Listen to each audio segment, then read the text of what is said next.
अच्छा, भगवान को जान कौन सकता? तो रामायण में गोस्वामी जी ने उत्तर लिखा, वही जान ही जी है देह जना, वही जान ही है देह जना।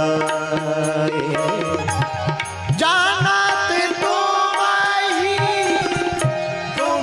होई जाई, जानत तुम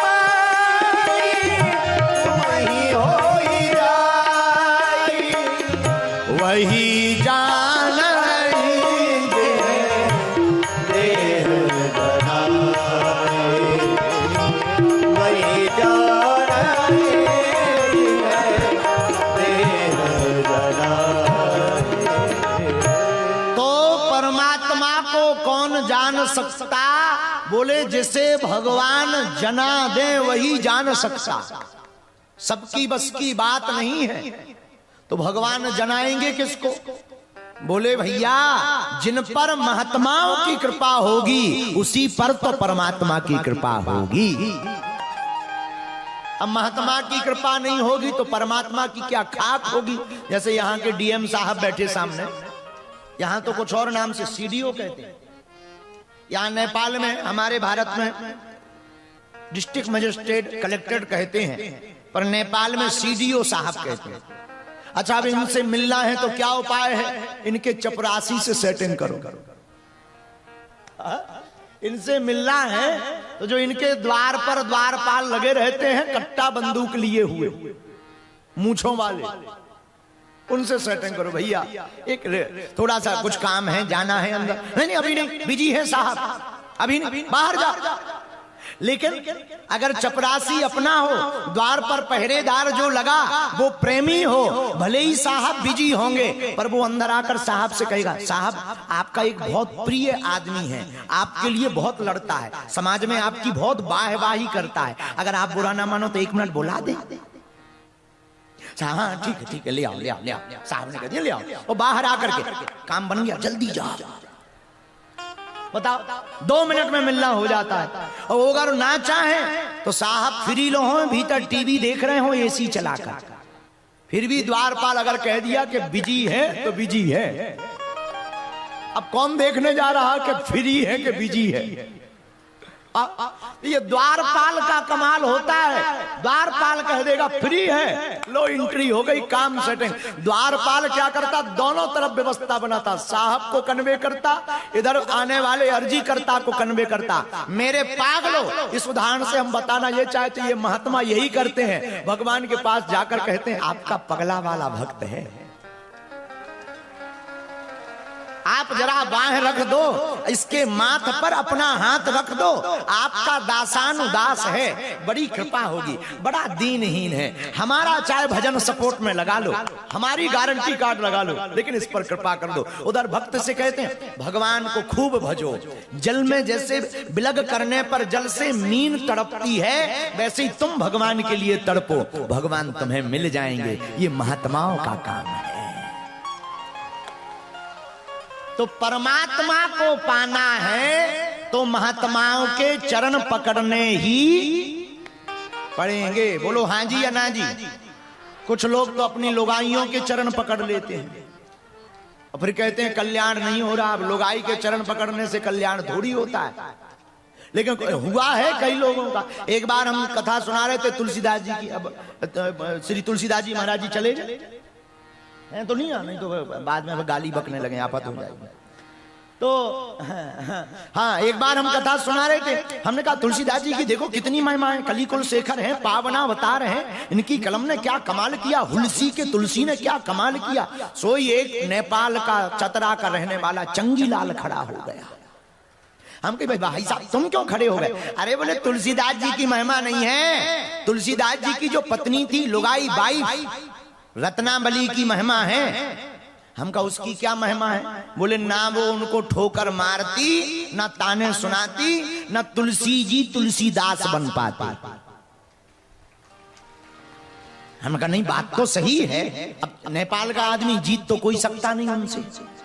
लेकिन अपन भी बुंदेलखंड के गुरु हार जाएं ऐसा तो सीखा ही नहीं। हमने हाथ जोड़कर कहा, हे नेपाली महापुरुष, आपकी बात सही है, रत्नावली ने रास्ता दिखाया, पर एक बात बुरा ना मानना, अगर पत्नी की डांट से कोई तुलसीदास बनता होता तो आज घर घर तुलसीदास बने बैठे होते। लुगाई की डांट से, पत्नी की डांट से कोई तुलसीदास नहीं बनता है। इसीलिए हमको चरण कहां पकड़ने चाहिए, ये बड़ा महत्वपूर्ण है।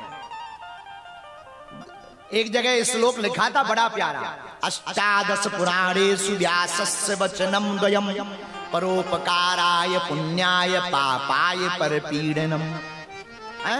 18 पुराणों में वेद व्यास जी ने 2 बातें बढ़िया बताई। क्या? एक परोपकार, दूसरा दूसरों की पीड़ा देख करके हृदय में दुखी हो जाना, हृदय में उसके दुख को निपटाने का संकल्प ले लेना। ऐसे स्वभाव का कोई मूलतः धनी होता है तो वो कोई और नहीं, ऐसे स्वभाव के धनी तो केवल महात्मा होते हैं। महाराज जी, पूज्य रेवासा वाले महाराज जी बैठे, ये तो बहुत विद्वान हैं, सूर्य हैं, हमारे भारत के जगत गुरु भी हैं। अब इनके सामने तो हम बोल रहे तो धृष्टता कर रहे हैं, लेकिन इनकी ही कृपा से हम बोल रहे हैं। तो एक कथा बहुत प्यारी है भागवत की, गज और ग्राह की, बहुत बार सुनाई है, पर आज भी सुना दें तो अतिशयोक्ति नहीं है। आप लोगों ने एक कथा सुनी होगी, हाथी के पैर को मगरमच्छ ने पकड़ लिया। सुनी? कितने लोगों ने सुनी? जरा हाथ उठाओ। हाँ हाँ, जिनने नहीं सुनी वो हाथ नीचे कर लेगा। अब सुनो, हाथी के पैर को मगरमच्छ जल में पकड़ लेता है, कीड़ा करने हाथी जाता है। कथा सबको पता ही है, जल के जीव को जल में ज्यादा ताकत होती है, थल के जीव को थल में ज्यादा ताकत होती। अभिमानी हाथी विचार करता है कि होगा कोई छोटा मोटा जीव, लेकिन जल में ही युद्ध छिड़ गया। इस तरफ से झींका तानी, उस तरफ से खींचा तानी। हाथी के परिवार जन आए, सूंड देकर के बचाना चाहा, लेकिन शाम तक युद्ध चलता रहा, बेचारा हाथी नहीं निकल पाया। तो परिवार की जो हाथी के साथी थे, हथनी बच्चे, वापस जाने लगे। तो हाथी ने पूछा कि कहां जा रहे हो? तो पत्नी ने कहा, महाराज शाम हो गई है, हिंसक जानवर, यहां जंगल का राजा भी आ सकता है, अब आपका तो पता नहीं है कि बचोगे कि नहीं, अपने बच्चे काहे को मर जाए, इसलिए हम जा रहे हैं। हाथी की आंखों से आंसू आ गए, उस गज की आंखों से आंसू आ गए। क्यों? वो गज विचार करने लगा कि जिस परिवार के लिए हम पूरी जिंदगी लड़ते रहे, पिटते रहे, युद्ध करते रहे, आज जब विपत्ति आई तो वो साथ छोड़कर भाग गया। आंखों से आंसू आए। अच्छा, भगवान अंत समय में ही याद आते हैं, तो भगवान को पुकारा। सबको अंत ही समय में याद आते हैं, जब मुसीबत में फंस जाते हैं तब बागेश्वर धाम याद आता है। हाँ?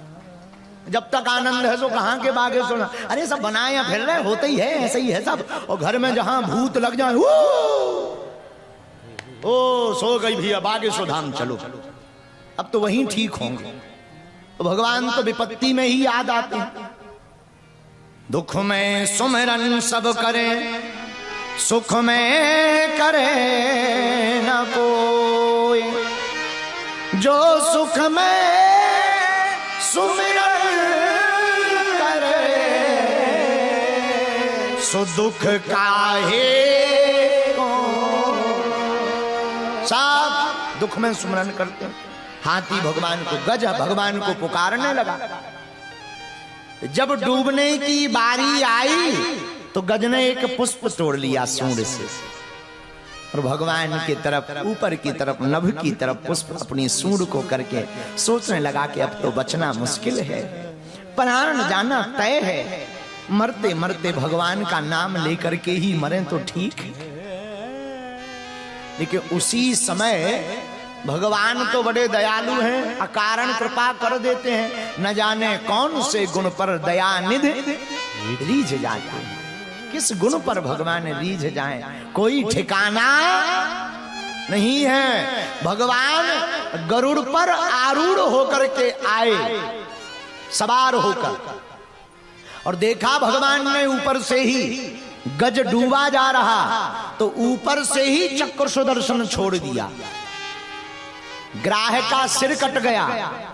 तो नेपाली पत्रकारों ने भगवान के सामने माइक लगा दिया और भगवान से पूछा कि एक बात बताओ, आप आए किसके कारण? भगवान बोले गज के कारण। पत्रकारों ने पूछा कि बुलाया किसने? भगवान बोले गज ने। तो बोले आपकी स्तुति किसने की? भगवान बोले गज ने की। बोले आप बचाने किसको आए थे? भगवान बोले गज को।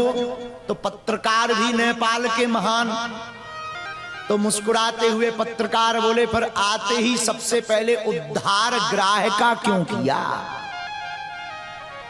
अगर बचाने गज को आए, बुलाया गज ने, पुकारा गज ने, स्तुति गज ने की, तो उद्धार मगरमच्छ का क्यों किया? भगवान मुस्कुराते हुए बोले भैया, जो हमारा भक्त है उसका तो उद्धार होना ही होना है। जो हमारे भक्त के चरण को पकड़ लेता है उसका हम पहले उद्धार कर देते हैं। इसीलिए आज जो संत विराजमान है, ये महात्मा, हमारे प्रिय साधकों, बागेश्वर धाम के प्रिय जनों, हम तुमसे ये कह रहे कि अगर तुम भक्त ना बन पाओ तो कोई दिक्कत नहीं। इन भक्तों के, संतों के, महंतों के, महात्माओं के, मुनियों के, ऋषियों के चरणों को पकड़ लो। इन पर जब प्रभु कृपा होगी तो तुम पर भी कृपा बरस जाएगी। इन पर जब परमात्मा की कृपा होगी तो इन महात्माओं के चरणों से तुम पर भी कृपा हो जाएगी।